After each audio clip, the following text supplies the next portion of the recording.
দেখেন, বাংলাদেশের নির্বাচনকে বানচাল করার জন্য আমাদের পতিত ফেসিস্ট হাসিনা সরকার, যা শেখ হাসিনা, সে চাচ্ছে যেভাবেই হোক বাংলাদেশের এই নির্বাচনকে বানচাল করতে হবে। এজন্য একটা এজেন্সি এবং বাংলাদেশের গুপ্ত যারা আছে বিভিন্নভাবে চেষ্টা করছে নির্বাচনটাকে বানচাল করতে। এজন্য আপনি দেখবেন সর্বপ্রথম বাংলাদেশ নেতা তাহমিদ হত্যাকাণ্ড ঘটায় এবং সিরিজ হত্যাকাণ্ডে এক এক করে শরীফ ওসমান হাদি ভাইকে হত্যা করা হয়।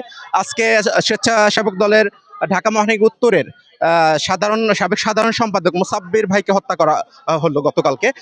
এই ঘটনাগুলো এক একটা সিরিজ হত্যা করে এখন পর্যন্ত ষড়যন্ত্র অব্যাহত আছে। এই বাংলাদেশ রাষ্ট্রকে একটা অকার্যকর রাষ্ট্র পরিণত করার জন্য বিগত ফ্যাসিজম সরকারের যে এস্টাবলিশমেন্ট সেটা সক্রিয়, সেই সাথে আমাদের প্রতিবেশী দেশ ভারত সেটাও সক্রিয়।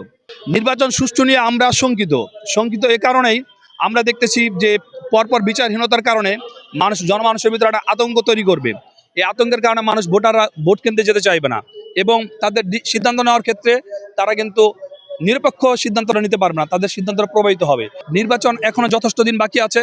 এর পূর্বেই আপনার যৌথ অভিযান চালিয়ে অবৈধ অস্ত্র উদ্ধার এবং বৈধ অস্ত্রকে জমাদানের কর্মসূচি নিয়ে আইনশৃঙ্খলা পরিস্থিতিকে একটা স্বাভাবিক অবস্থায় নিয়ে জনগণকে নির্বাচনের নিরাপদ এবং নির্বিঘ্ন ভোটদানের সুষ্ঠু পরিবেশ নিশ্চিত করার আহ্বান জানাচ্ছি। ঢাকা বিএনপির যেই সদস্য হত্যা হয়েছে, এই হত্যা হচ্ছে একটা সিরিজ হত্যারই একটা ক্রমধারা।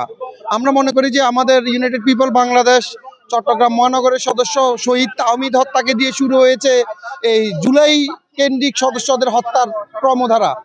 আমরা মনে করি আপনারা যদি খেয়াল করে দেখবেন যে ক্রমান্বয়েই বাংলাদেশে ভারতীয় আধিপত্যবাদ আবার জেগে বসেছে।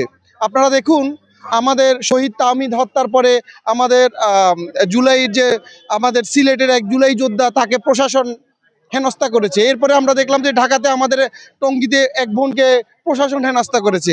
তার মানে হচ্ছে যে প্রথম দিকে শুধু ভারতীয় আধিপত্যবাদ গুপ্ত থেকে বাংলাদেশে আগ্রাসন শুরু করেছে জুলাই পরবর্তী সময়ে। এখন তারা আস্তে আস্তে তাদের আসল যেই রূপ, সেই রূপটা বাংলার জনগণকে চেনানো শুরু করেছে। কোথাও প্রশাসনে, কোথাও সাধারণ সিভিলিয়ানের মাধ্যমে তাদের এজেন্টগুলো ঢুকে আমাদের জুলাইকে আসলে ক্ষতিগ্রস্ত করতেছে।